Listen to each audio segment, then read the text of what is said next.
concept dans votre travail.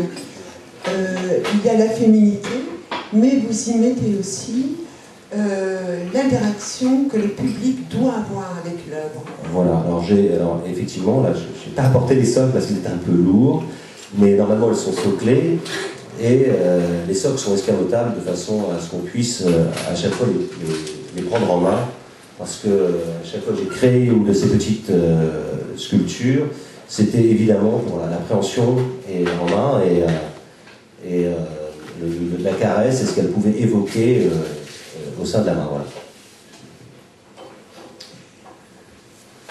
C'est vrai que vos œuvres sont vraiment empreintes de sensualité, mais elles ont aussi une force qui est peut-être due au métal, au bronze.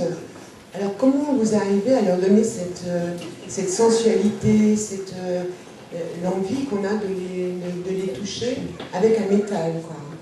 Alors, il faut savoir que l'invention du bronze se superpose avec l'invention de l'écriture. Il y a à peu près 3500 ans avant Jésus-Christ.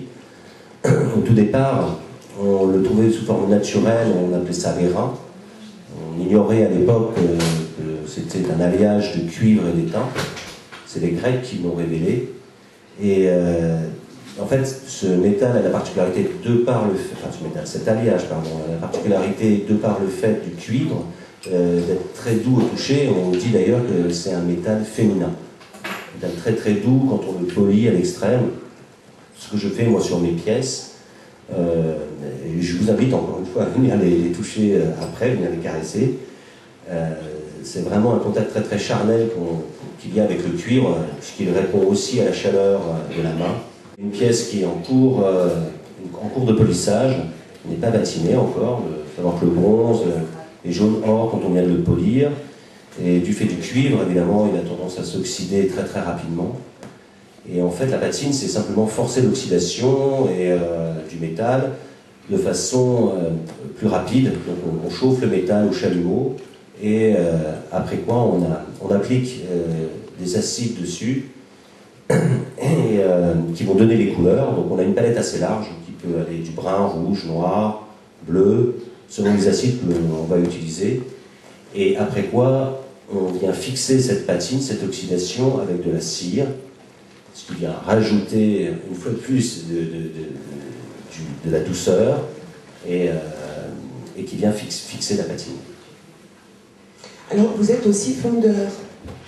Alors j'ai appris les techniques de fonte, effectivement, je ne suis pas fondeur moi-même, je travaille en partenariat avec un fondeur. C'est-à-dire que, en général, moi je travaille sur terre, sur cire, et ensuite j'apporte mes moules au fondeur, qui effectue lui la fonte, et moi j'interviens en fin de processus, au polissage, et à la patine, justement. Et il en tire combien d'exemplaires alors, on est en 8 exemplaires, numérotés et signés, qui sont gravés à chaque fois sur la pièce. Et j'ai 4 exemplaires d'artistes, dont mon plâtre d'origine, ou ma terre d'origine. Tout ça là, j'ai pas le droit de vendre.